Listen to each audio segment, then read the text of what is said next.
Question में जो हमसे पूछा गया है, नेक्स्ट क्वेश्चन जो हमसे पूछा गया है वो है regarding the hard soft acid base principle. Next question जो है वो hard soft acid base principle के ऊपर बेस है। नेक्स्ट क्वेश्चन जो है which of the following is a hard base. हमें बताना है कि इसमें से कौन सा जो है वो हार्ड बेस है। हमें बताना है कि कौन सा जो है वो हार्ड बेस होगा। हमें बताना है कौन सा हार्ड बेस होगा। तो इस कॉन्सेप्ट को समझने के लिए हम hard soft acid base principle, इसको हम hard soft acid base principle की हेल्प से स्टडी करेंगे, जो कि हमारे कोऑर्डिनेशन कॉम्प्लेक्सेस की स्टेबिलिटी को बताता है। ये बताता है कि हमारे कोऑर्डिनेशन कॉम्प्लेक्स कितने स्टेबल हैं। तो इस प्रिंसिपल को समझने के लिए हमें अपने माइंड में फजान्स रूल को भी रखना पड़ेगा। इसके लिए हमें अपने फजान्स रूल को अपने माइंड में रखना ही पड़ेगा। ये दोनों कॉन्सेप्ट आपस में इंटरलिंक्ड हैं। फजान्स रूल और hard soft acid base principle बहुत मिलते जुलते से कॉन्सेप्ट हैं। दोनों को ही यूज़ करके हम इस क्वेश्चन का आंसर फाइंड आउट करेंगे। तो इसमें क्या पूछा गया है कि हार्ड बेस बताना है हमें कौन सा होता है। तो कौन से पॉइंट हमें माइंड में रखने हैं। सबसे पहला पॉइंट ये हो जाएगा कि hardness and softness of acids and bases refer only to hard and soft interactions. यहाँ पे हार्ड का मतलब ये क्या बोल रहा है, ये एसिड की बात कर रहा है और ये यहाँ पे बेस की बात कर रहा है।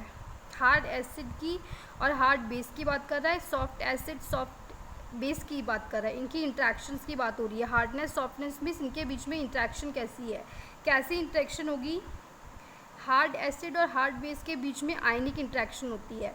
अब यहाँ पे आयनिक वर्ड आ गया तो हम फजान्स रूल को माइंड में रखेंगे। फजान्स रूल हमें क्या बोलता है कि आयनिक बॉन्ड कब फॉर्म होता है, जब हमारा स्मॉल साइज़ होता है, चार्ज हाई होता है, इलेक्ट्रोनेगेटिविटी लेस होती है, और जो हमारा इलेक्ट्रॉन क्लाउड होता है वो इलेक्ट्रॉन क्लाउड जो है वो ईजी से पोलराइजेबल नहीं होना चाहिए।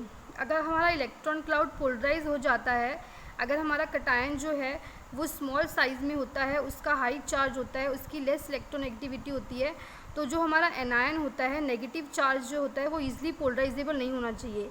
अगर ईज़िली पोलराइजेबल नहीं होगा तो ही हमारा आयनिक फॉर्म होता है, आयनिक बॉन्ड फॉर्म होता है। तो हार्ड बेस और हार्ड एसिड के बीच में क्या होता है, आयनिक बॉन्डिंग होती है। इनके बीच में आयनिक बॉन्डिंग होती है और इलेक्ट्रोस्टैटिक अट्रैक्शंस होती हैं।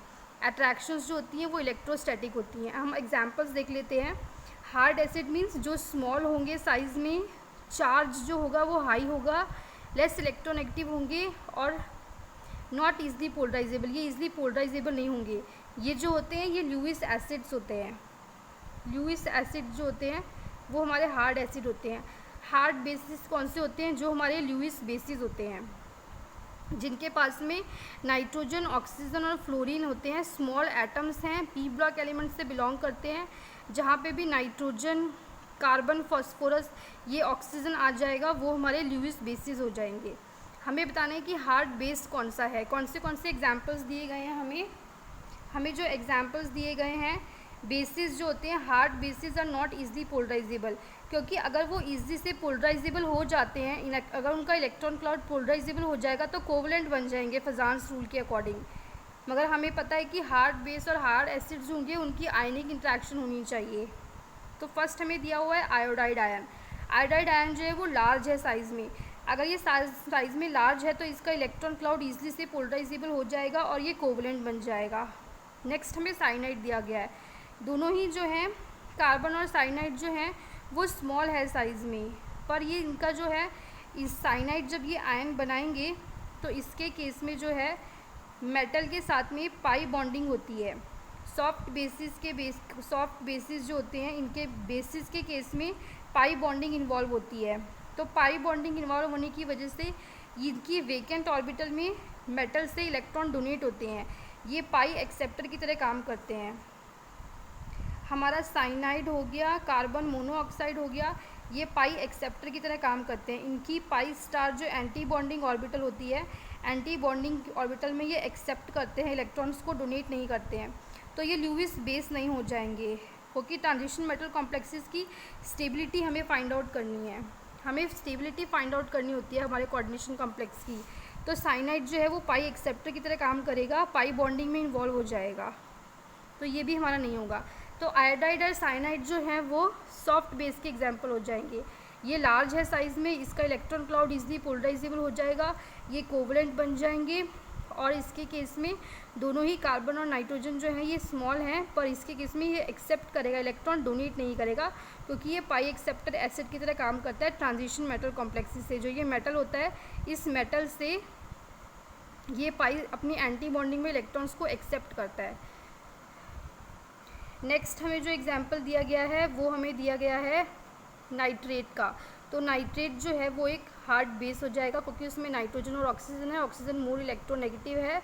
और एक हमें इसमें दिया हुआ है H नेगेटिव, हमारे ऑप्शंस में H नेगेटिव भी दिया हुआ है।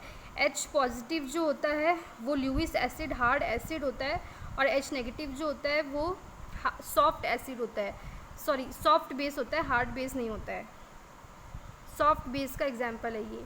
तो इसलिए हमारा इसका आंसर नाइट्रेट हो जाएगा। हमें फजान्स रूल के जो पॉइंट्स हैं ये माइंड में रखने हैं, हमें फजान्स रूल के पॉइंट्स याद रखने हैं, और आयनिक बॉन्डिंग और कोवलेंट बॉन्डिंग कैसे बनती है ये ध्यान में रखना है। तो इस तरीके से हमारा क्वेश्चन सॉल्व हो जाएगा। इसका आंसर हो जाएगा नाइट्रेट। आयोडाइड सॉफ्ट है, साइनाइड सॉफ्ट है, और हाइड्राइड भी सॉफ्ट बेस है, सिर्फ नाइट्रेट ही जो हार्ड बेस है, क्योंकि वो इन रूल्स को फॉलो करता है, उसका वो इजीली पोलराइजेबल नहीं होता है, क्योंकि दोनों ही नाइट्रोजन और ऑक्सीजन जो है वो स्मॉल है साइज में, दो ही नाइट्रोजन ऑक्सीजन फ्लोरीन जो है स्मॉल है, लुईस बेस की तरह काम करेंगे, और उनका इलेक्ट्रॉन क्लाउड जो है पोलराइज नहीं होगा।